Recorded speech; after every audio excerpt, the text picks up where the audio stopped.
Halo Mami-Mami Katolik, hari ini saya terinspirasi oleh video YouTube dari Ken Yasinski dari Catholic Minute yang judulnya adalah 5 Ways to Deepen Devotion to Catholic Saints atau 5 cara untuk memperdalam devosi kepada Santo dan Santa. Kenapa sih kita mau berdevosi kepada Santo dan Santa? Ken Yasinski mengingatkan kita semua bahwa para Santo dan Santa adalah sahabat-sahabat kita.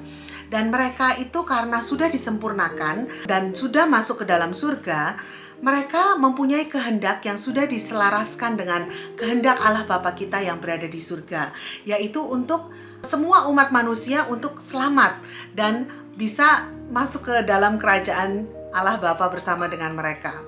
Para Santo Santa ini mau membantu kita untuk mencapai tujuan hidup kita di dunia ini, yaitu untuk mengenal, mengasihi dan melayani Tuhan, dan juga untuk nantinya di kehidupan kita yang akan datang supaya kita beroleh kehidupan kekal itu. Saya merasa bersyukur sekali karena berada di dalam gereja Katolik yang dengan tradisinya yang begitu luar biasa selalu menghimbau kita untuk minta perantaraan doa dari para Santo dan Santa ini. Santo Thomas Aquinas juga mengajarkan bahwa baik untuk kita untuk berdevosi kepada bukan hanya satu Santo atau Santa, tapi kepada banyak Santo dan Santa. Karena kalau kita nggak mengambil kesempatan ini, kita bisa rugi, kita bisa kecolongan rahmat. Dia menulis, karena lewat doa-doa banyak orang, kadang kita bisa mendapatkan apa yang kita tidak bisa dapatkan. Lewat doa-doa hanya satu orang. Jadi, devosi kepada banyak Santo Santa itu lebih baik daripada berdevosi kepada hanya satu Santo atau Santa. Saya sempat berpikir kalau misalnya saya minta perantaraan doa dari banyak Santo dan Santa, saya kok egois banget gitu. Kenapa saya begitu serakah? Kok nggak cukup doa dari satu Santo aja atau satu Santa, tapi harus minta kepada Santo yang lain dan kepada Santa yang lain. Tapi ketika saya mendengar pengajaran ini dari Santo Thomas Aquinas, saya jadi lega. Karena ternyata ya nggak apa-apa kita berdevosi kepada banyak Santo dan Santa. Ya sama seperti kalau kita punya teman-teman seiman, kalau kita minta tolong doain saya dong, saya lagi ada butuh ini atau butuh itu. Kalau kita mempunyai lebih dari satu teman, kita mempunyai beberapa teman yang kita bisa mintakan perantaraan doa, itu lebih baik daripada minta doa hanya satu orang teman saja. Oke, kita akan masuk ke dalam 5 cara tadi yang di-share oleh Ken Yasinski, bagaimana cara kita untuk memperdalam devosi kita kepada Santo Santa. Yang pertama, kita mau mempelajari kehidupan dari Santo Santa. Jadi, gak ada orang yang tahu-tahu berdevosi kepada Santo ini atau Santa itu dan gak sengaja berdevosi. Jadi kalau kita berdevosi kepada satu Santo atau satu Santa, setidaknya kita harus berusaha untuk belajar tentang kehidupan mereka. Kita cari tahu mereka waktu hidup itu seperti apa, karya-karya mereka apa aja, pelayanan mereka apa aja, dan apa yang terjadi di dalam kehidupan mereka. Juga ajaran-ajaran mereka. Misalnya mereka ada menulis buku, mungkin seperti diari Santa Faustina, atau misal bukunya Santa Teresa Avila. Karena ketika kita membaca ajaran-ajaran mereka, kita jadi bisa melihat ke dalam interior hati mereka, ya, ke kedalaman hati mereka seperti apa. Kita bisa mendapatkan sekilas dari karakter mereka. Dalam Lukas 6 ayat 45, Yesus juga mengatakan bahwa apa yang diucapkan mulut itu yang diluapkan oleh hati. Di sana kita bisa melihat luapan hati para Santo Santa ini dengan ajaran-ajaran mereka untuk kita. Yang kedua, kita coba kenali kelemahan-kelemahan kita. Nah, para Santo Santa itu juga waktu hidup di dunia sama aja seperti kita ya teman-teman. Mereka juga punya banyak kelemahan. Tapi mereka adalah orang-orang yang berhasil melawan kelemahan-kelemahan mereka itu, dan mereka menang atas kelemahan-kelemahan mereka dengan kebajikan-kebajikan mereka. Dan kalau kita punya kelemahan, kita bisa meminta perantaraan doa dari Santo Santa yang mungkin mempunyai kelemahan-kelemahan yang sama dengan kita. Contoh yang gampang mungkin Santo Agustinus ya. Santo Agustinus, kalau teman-teman baca tentang riwayat hidupnya, dia itu sangat-sangat bergumul dengan dosa-dosa kedagingan. Ya, jadi kalau misalkan kita punya dosa-dosa yang sama, hawa nafsu dan hal-hal seperti itu, kita bisa minta perantaraan doa dari Santo Agustinus karena dia ngerti apa yang kita sedang alami. Karena Santo Agustinus juga pernah berdoa ya kepada Tuhan seperti ini, Tuhan berikanlah saya kemurnian dan pengendalian diri, tapi jangan sekarang Tuhan. Jadi dari situ terlihat sekali pergumulan dia, bahwa dia tahu ada kebenaran itu yang dia harus ikuti, tapi dia harus melawan kedagingan di dalam hidupnya. Yang ketiga, kita coba mengenali juga kekuatan-kekuatan kita atau talenta-talenta kita. Jadi kita bisa mencari santo atau santa yang pada waktu hidup mungkin punya kesukaan yang sama dengan kita atau punya talenta-talenta di bidang yang sama dengan kita. Dan kita mau memohon rahmat kepada Tuhan lewat perantaraan doa santo-santa ini supaya kita bisa memakai talenta kita untuk memuliakan Tuhan dan memberkati sesama.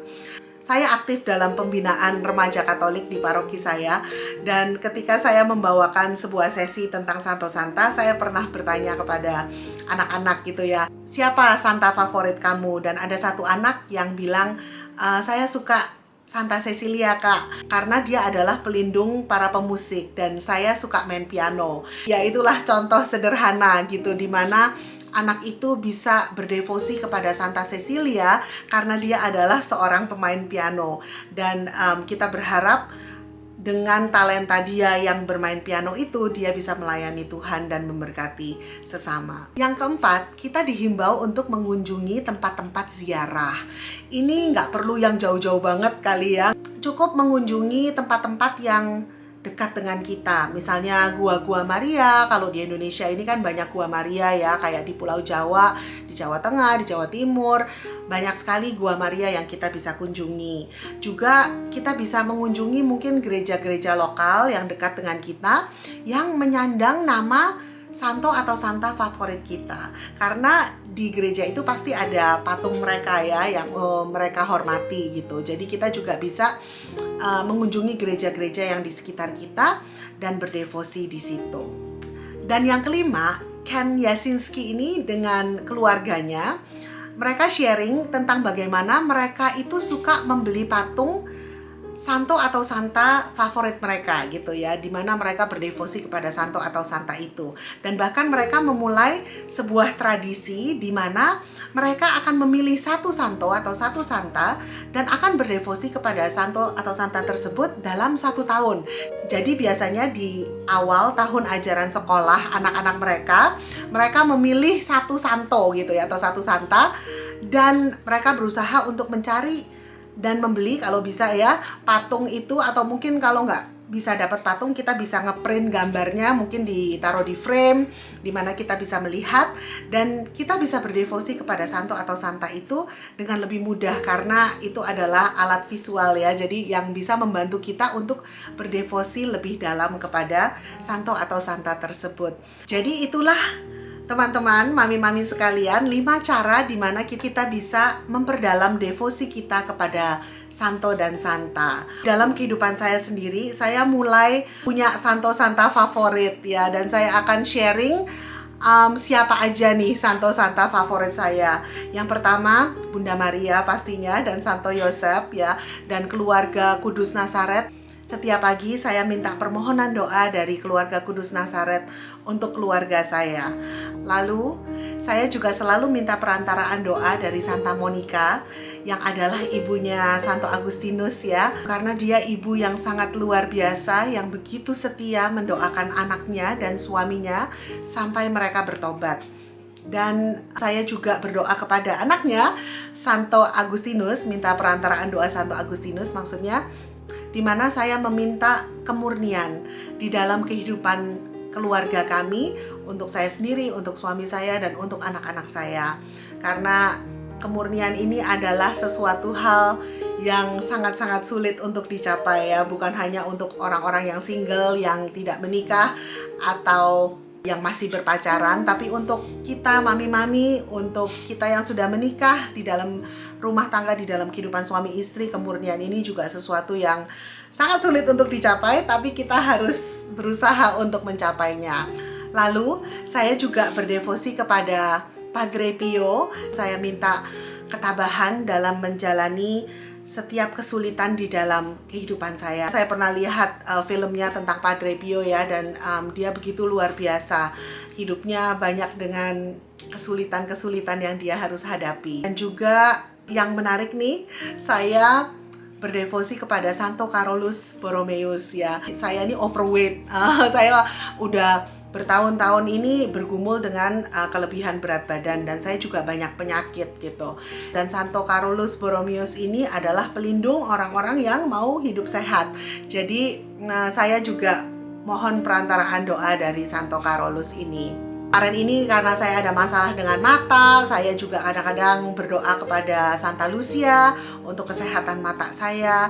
Suami saya ini giginya hancur nggak karu-karuan, dan dalam 1 tahun ini kita bolak-balik ke dokter gigi. Jadi akhirnya saya juga browsing gitu ya, mencari ini pasti ada nih Santo atau Santa pelindung gigi. Ternyata ada yang namanya Santa Apollonia. Dalam setiap hal kita bisa mencari santo atau santa pelindung, di mana kita bisa minta perantaraan doa dari mereka untuk hal-hal yang kita butuhkan sehari-hari. Oh iya, sama satu lagi Santo Antonius dari Padua ya. Saya pernah membawakan sesi tentang itu, di mana kalau saya itu punya barang yang hilang, saya selalu cari Santo Antonius. Tapi saya merasa bersalah kalau saya cuma cari dia kalau ada barang yang hilang. Saya berusaha juga untuk minta perantaraan doa dari Santo Antonius setiap hari, karena dia juga orang yang begitu luar biasa dan begitu cinta dengan Yesus. Jadi saya juga mau minta kesetiaan dan kasih di dalam hati saya, sehingga bisa mencintai Yesus seperti Santo Antonius mencintai Yesus. Segitu aja mami-mami untuk hari ini. Semoga video ini memberkati mami-mami semua. Sampai ketemu di video yang selanjutnya.